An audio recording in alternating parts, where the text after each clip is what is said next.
Thank you everybody for joining us today. We originally had one video planned, but it ended up being pretty long, so we decided to just make two better videos. This video is just straight up digitizing 3D puff for the 5-panel auto hat, and the second video would be taking what we do today, hooping the hat, and letting the machine run, and the hat came out great. So I hope you guys stay tuned for the second video. It is up, so you don't have to wait.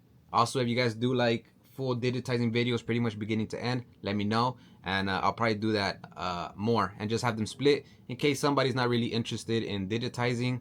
They could just see the other video instead of skipping through everything that they don't want to see. Either way, let's get to it. All right, here we go. We have our blank canvas here. We're just going to be using the font Old English, and we'll be turning the P, the letter P that comes in that font, remove some of the properties and make it so that it'll work with puff, as well as duplicating it to add a couple layers that are going to be flat in the background of it.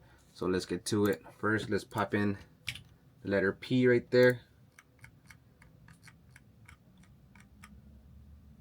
Old English. I'm going to go ahead and change this to 2.5 right now, just so we have a good idea. It's going to end up being a little bit smaller because the outlines are going to make it a little bit bigger, but we'll worry about that in a bit. So to start off, we're going to start with the top one, with the puff, which I think is going to be black. I might be changing the colors around, but I think it's going to be black. And it's real easy, just using the font that's already there. Some of these fonts are actually digitized in a way that it appears like it would be for 3D puff, even though it's not. So all I'm doing here is taking away the second underlay, and the first underlay is going to be center run, the way that you would do it manually. And then we're going to go into our manual spacing. I have it in inches here. I think most people have it in, what is it, millimeters, but I'm going to keep it this way. It's just how I'm used to doing it. So I'm going to bring this down to 0.9, and that'll make it really dense for the puff. And here's how we're looking so far. You got your center line, holding down the puff, and then all of these things just happening magically. This is the first time I run this thing.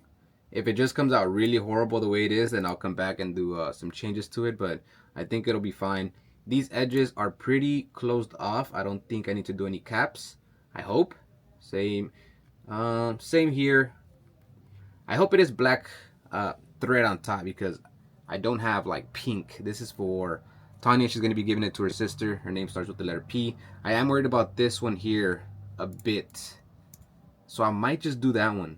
Or what we could do as well is, if we break it apart, we get all of these objects, and we'll go ahead and close them a bit. We'll go with that. What I'm not too sure is if it's still going to stitch out the same way, or if it's going to add some cuts, unnecessary cuts, instead of stitching all the way. I think it'll still stitch out the same way. So here we go. That looks good to me.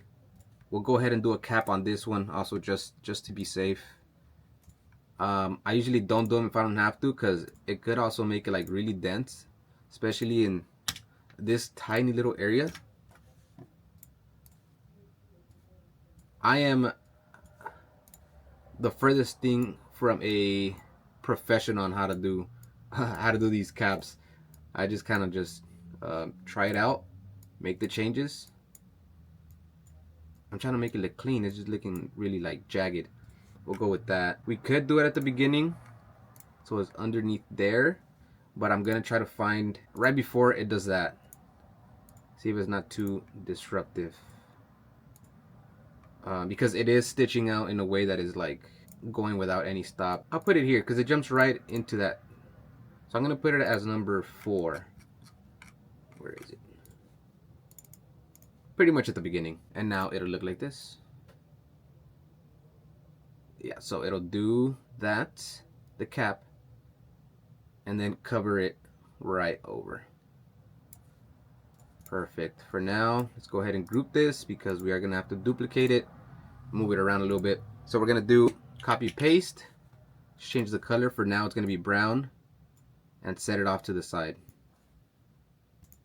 Place it all the way up, and now we have one outline.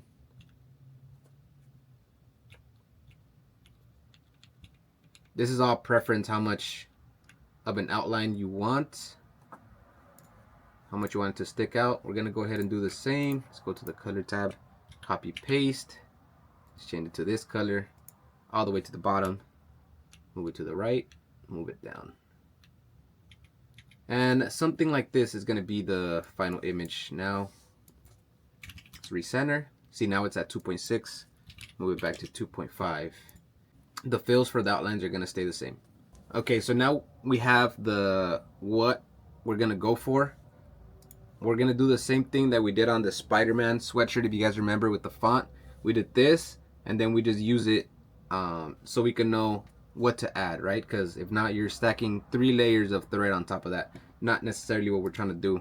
So let's go ahead and delete that last one, and then we're gonna digitize these areas here where the brown is. We're gonna digitize that with a little bit of overlap under the black, so we don't have any gaps, so it ends up looking how the brown is without too much overlap. So gonna go ahead and do that right now.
Okay, here it is, all of those objects on top, just so we can see it. What we're going to be doing is, at this point, just deleting the brown that was underneath.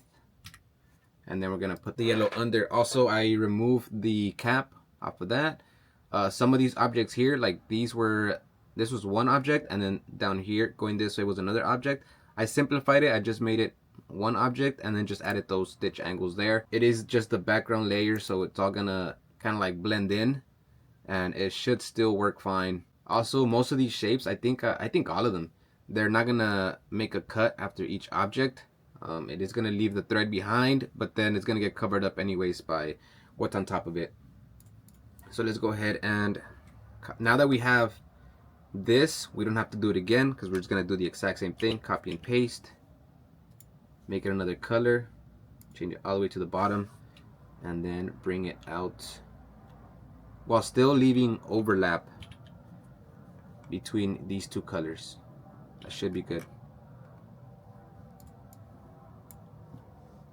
And we center this.